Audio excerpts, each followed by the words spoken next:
3 a.m., April 9th, 2026. Clarksville, Tennessee. 41 federal vehicles moved through the pre-dawn dark on a coordinated grid. No sirens, no lights, just engines rumbling through empty streets toward a former auto body shop on the western edge of the city. Estimated yield from that single facility, 847 completed unserialized firearms. Total network output across 6 states. Over 4,000 weapons. Seized cryptocurrency, $1, 1 million. It started with one pistol. Recovered from a Memphis homicide scene 5 months earlier.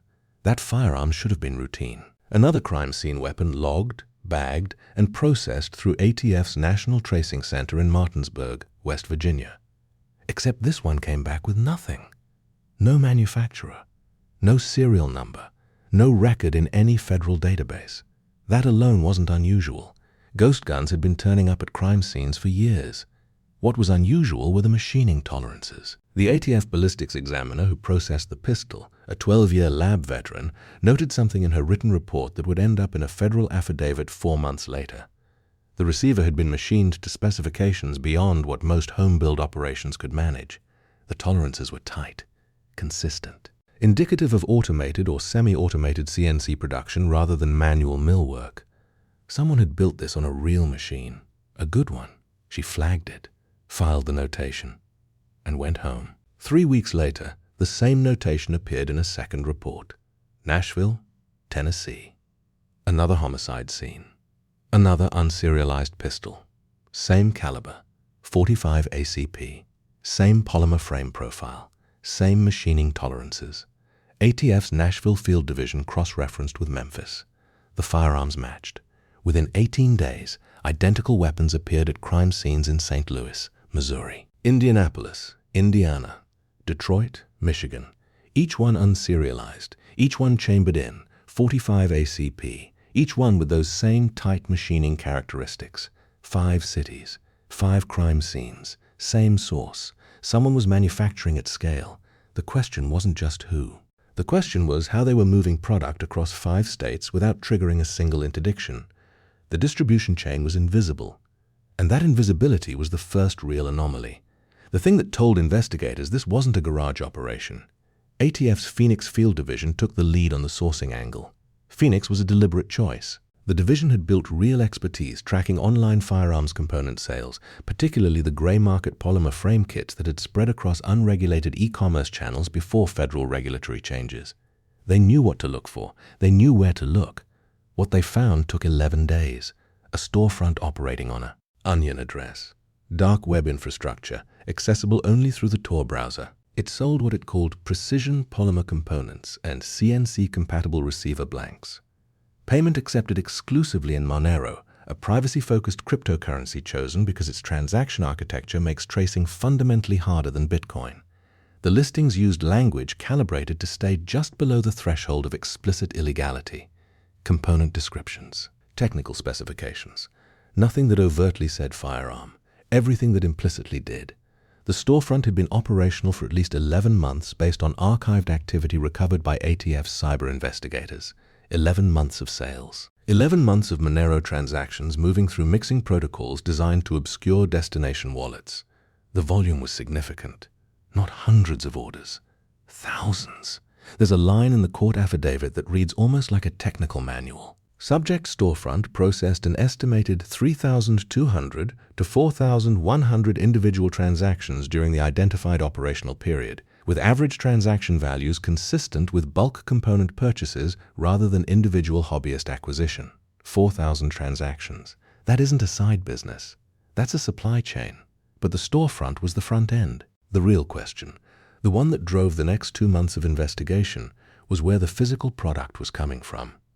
Online storefronts don't manufacture, they fulfill. Someone had to be running production with real equipment, real space, and real operational security to stay invisible this long. The break didn't come from digital forensics. It came from the street, a confidential informant. Identity sealed in the federal case file, referred to in public documents only as CI7, was embedded within a Memphis street organization receiving firearm shipments through an unusual method. The weapons weren't arriving through traditional trafficking channels. They were arriving in legitimate-looking retail packaging. power toolboxes, cordless drills, reciprocating saws, packaged with appropriate weight, appropriate labeling, routed through standard commercial shipping. To any warehouse worker, postal employee, or customs scanner, household hardware, normal e-commerce fulfillment. CI7 described the pipeline in detail. Orders placed through an intermediary, a contact known only by a username on an encrypted messaging app. Shipments arrived within 7 to 10 days. Packaging was professional. Product inside was functional, unregistered, ready for use. The operation had been running at least 8 months as far as CI7 could establish. Nobody in the receiving chain knew who was manufacturing. Nobody needed to. ATF case agents spent 3 weeks verifying CI7's account against existing digital evidence. The timelines matched. Shipping patterns correlated with Monero transaction clusters. Product descriptions in the dark web listings matched the physical characteristics of the recovered weapons. The manufacturing source was somewhere in the supply corridor between Memphis and Nashville. 4 more weeks of subpoenaed shipping records, cross-referenced with commercial real estate databases and power consumption data from utility subpoenas, narrowed the location. A 12,000 square foot former auto body shop on the western outskirts of Clarksville, Tennessee. Leased 18 months earlier under a Tennessee LLC registered 2 months before the lease, with a stated business purpose of precision metal fabrication and industrial component manufacturing. Lease paid on time. Utilities running high, consistent with heavy machinery operating extended hours. No complaints from neighboring properties. No unusual traffic patterns on open-source commercial satellite imagery. From the outside, it looked exactly like what it said it was. Inside, according to warrant applications later made public, 2 Haas VF2 CNC vertical machining centers, each capable of producing polymer receiver components at roughly 40 to 60 units per shift, running 2 shifts, 7 days a week.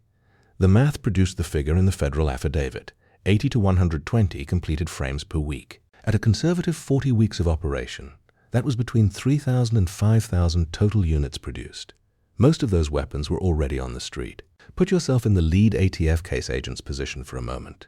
Confirmed manufacturing, confirmed distribution, a dark web storefront, a cryptocurrency payment trail, a 6-state crime scene pattern, and a confidential informant corroborating the physical supply chain. What you don't have yet is the individual at the center, the person or persons running the Clarksville facility, the identity behind the Monero wallets, the name controlling the Tennessee LLC. What you also don't have is a clean way to surveil the facility without tipping off the operation. The perimeter was open. The surrounding area was mixed light industrial, which meant vehicle traffic was unremarkable during business hours. But after hours, any stationary vehicle on the access roads would stand out to anyone inside paying attention. And the people running this operation had survived 18 months by paying attention. ATF went passive. No stationary surveillance. No vehicle follows in or out of the facility.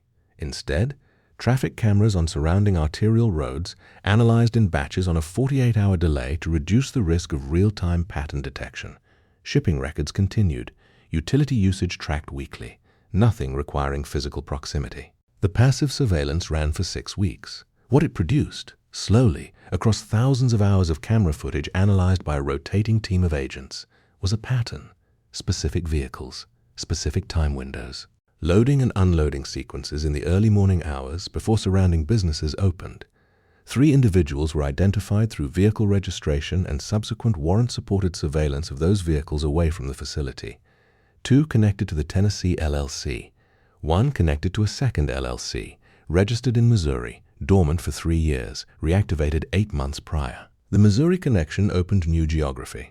Within 2 weeks of identifying the Missouri LLC, ATF had cross-referenced it with a storage facility in St. Louis that had appeared at the edge of the initial crime scene mapping.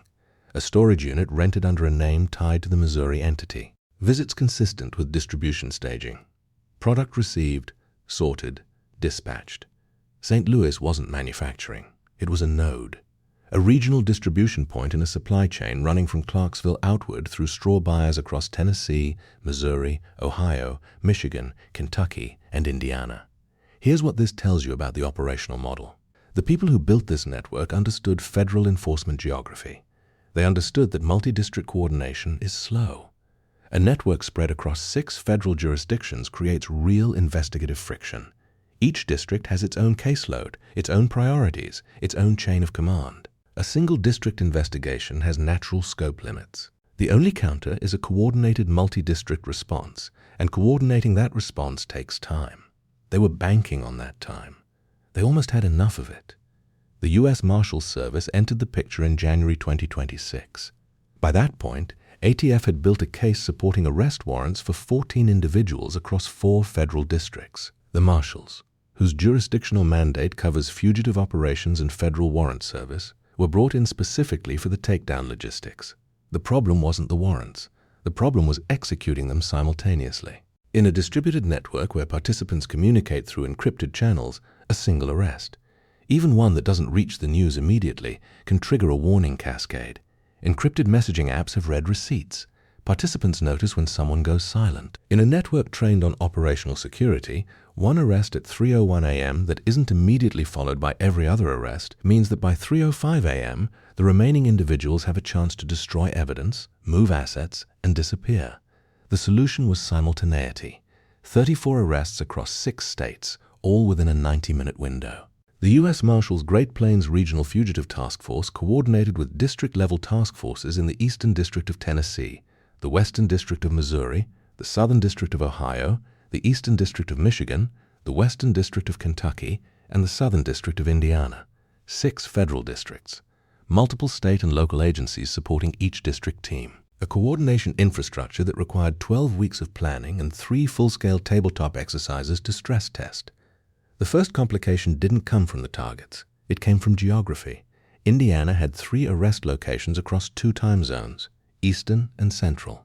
Most Indiana counties observe Eastern Time, but the western counties adjacent to Illinois run on Central. 2 of the 3 Indiana targets were in Eastern Time counties. 1 was in a Central Time county. A 90-minute simultaneous window across 6 states with internal time zone variances required every team to synchronize not to local time, but to a Universal Operational Timestamp, UTC. Every team lead received communications in UTC. Every entry time was expressed in UTC. The potential for a 1-hour offset error was caught in the second tabletop exercise and nearly caused the entire Indiana operation to be restructured. The fix was administrative, but it took 4 days to implement correctly. The second complication emerged 72 hours before execution. CI-7 went silent, not dark in a way that suggested detection. No sudden communications shut down, no sign of compromise, just unavailable. Missed a scheduled contact window. Then a second. ATF case agents spent 48 hours attempting to re-establish contact through secondary protocols. Nothing. The question that follows when a key informant goes quiet before a major takedown is the one nobody wants to answer. Do you proceed or do you stand down? The ATF supervisory special agent overseeing the case made the call. Proceed. The evidential case was independent of CI-7's continued cooperation. The warrant applications didn't require informant testimony to stand. The manufacturing evidence, the digital forensics, the financial trail, all of it held on its own. CI-7 was corroboration, not foundation. The decision was documented. The operation moved forward. What stands out most about this case isn't the manufacturing scale. It's the distribution model. Most large-scale illegal firearms networks move product through known criminal infrastructure, established trafficking routes, existing gang supply chains, direct dealer-to-buyer transactions. This network embedded itself in legitimate commercial shipping, power tool packaging, standard fulfillment timelines, no cash at the delivery end. Monero on the acquisition side, untraceable commercial shipping on the distribution side. The design specifically anticipated traditional interdiction methods and built around them. And yet here's the take that'll probably draw some pushback. The ATF regulatory framework that created the conditions for this network to grow as fast as it did deserves scrutiny alongside the prosecution of the individuals running it. The gray market polymer frame component industry operated for years in a space where the regulatory definition of firearm didn't reach unfinished receivers, a gap this network exploited systematically. Closing that gap earlier wouldn't have eliminated the ghost gun problem, but it would have made this particular supply model significantly harder to build at scale. The individuals facing federal charges deserve the prosecution they're receiving. The regulatory delay that gave them their operational window is a separate accountability question. Drop a comment. Should the manufacturers face more time than the distributors, or is the supply chain equally culpable end to end? The comments on that one are usually divided. April 8th, 2026. the evening before. Every team was in position by 11 p.m. local time across all 6 states. Vehicles staged at pre-selected holding positions, far enough from target addresses to avoid detection, close enough for a sub-5-minute approach. Encrypted communications tested and confirmed.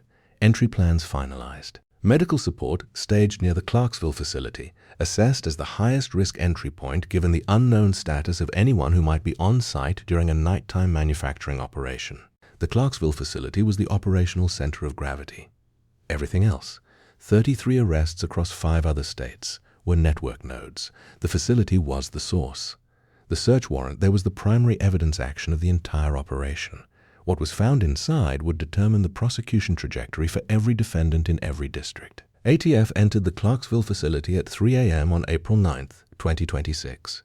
14 agents made the initial entry through the facility's main roll-up door, breached in 11 seconds. 2 agents held the perimeter on the east side of the building, covering a secondary exit. 2 more covered roof access. The rest moved in. 3 individuals were present at entry. 1 was in a partitioned office space in the rear. 2 were at the CNC machines, which were running. Both machines were producing receiver blanks when agents entered.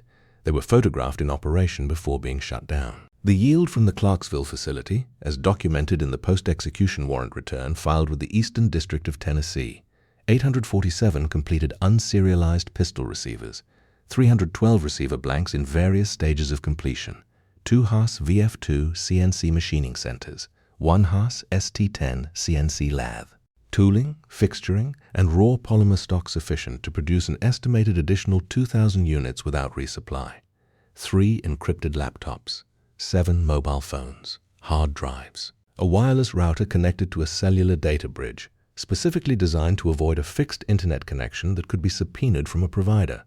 2 legally purchased firearms registered to one of the 3 individuals present, $48,000 in cash in a lockbox in the office partition, and access credentials, written on a physical notepad, to cryptocurrency wallets holding a combined balance of approximately $1.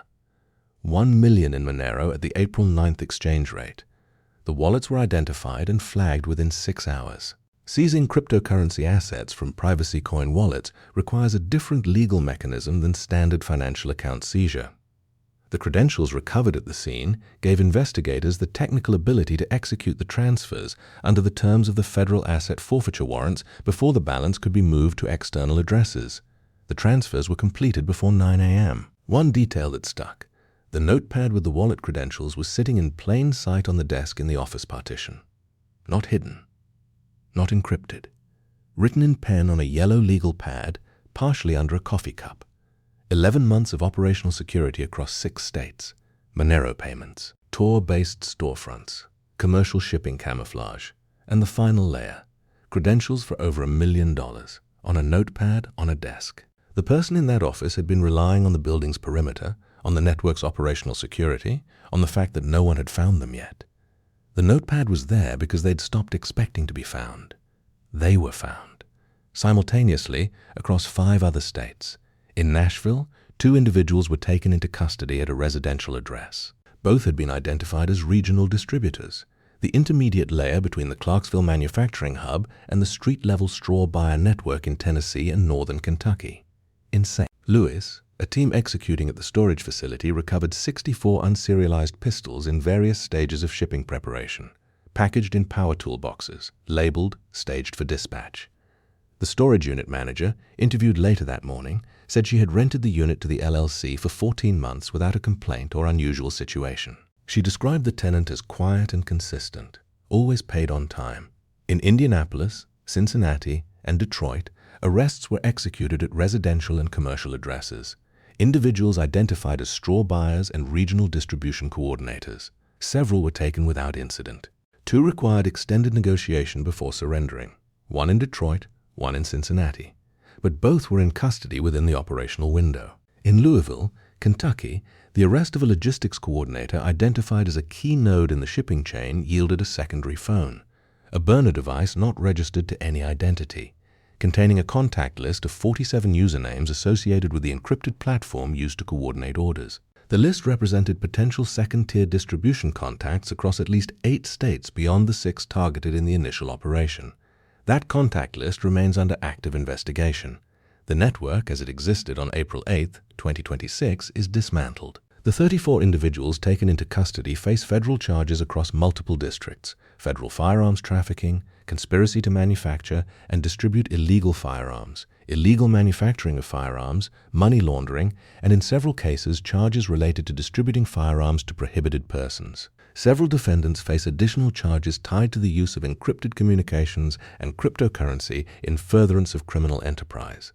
The most significant charges fall on the 3 individuals present at the Clarksville facility. The individual in the rear office, whose name appears across both the Tennessee and Missouri LLCs, and whose credentials match the dark web storefront's administrative access logs, faces the full weight of the federal indictment. ATF described the Clarksville operation in its post-operation press release as the largest ghost gun manufacturing operation interdicted in agency history.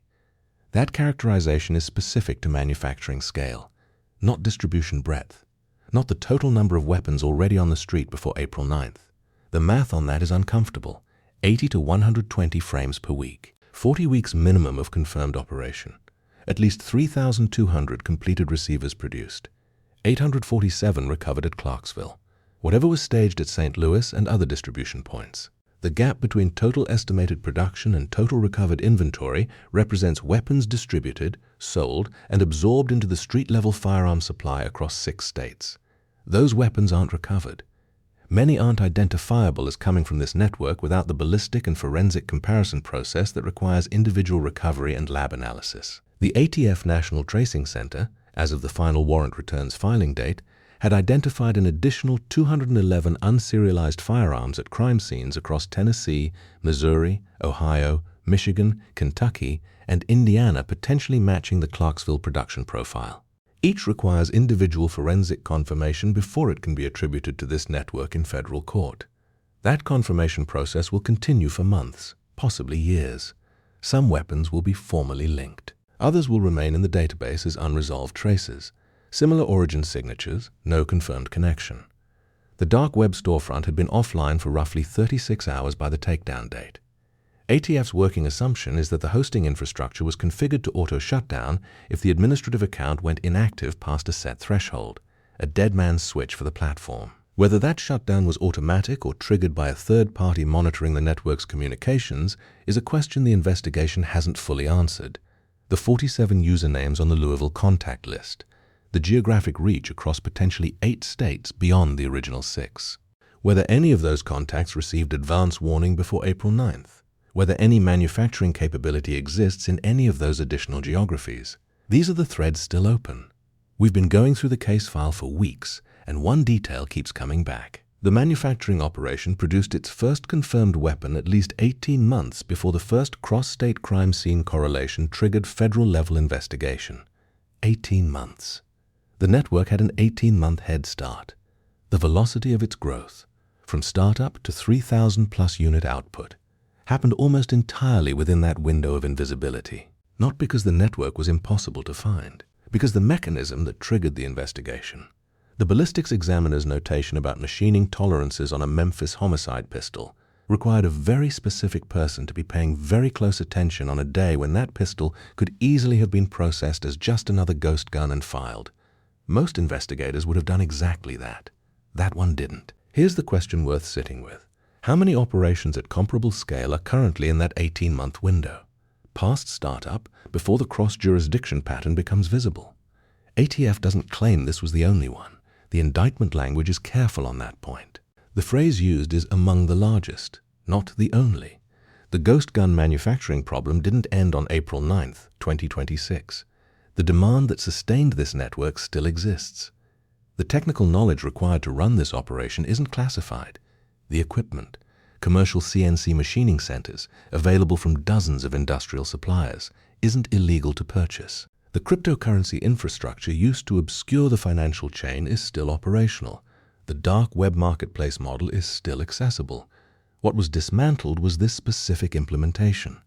Subscribe if you want to follow what comes out of those 47 contact names from the Louisville device. The second-tier distribution investigation is where this story goes next. The Clarksville facility is sealed. The CNC machines are in federal custody. The 847 receivers are tagged and logged in an evidence warehouse in Nashville. The 34 individuals in custody are awaiting arraignment, preliminary hearings, and the start of what federal prosecutors describe as a complex, multi-district prosecution that will take years to fully resolve. CI7 reappeared 4 days after the operation. The reason for the contact gap was documented in a supplemental report filed with the case. That report is sealed. 2 individuals flagged during the investigation as potential third-tier distribution contacts were not included in the April 9th warrant package. Their cases are described in court filings as pending further investigation. They have not been publicly named. The manufacturer at the center of the Clarksville operation, the individual in the rear office on the morning of April 9th, had no prior federal criminal record.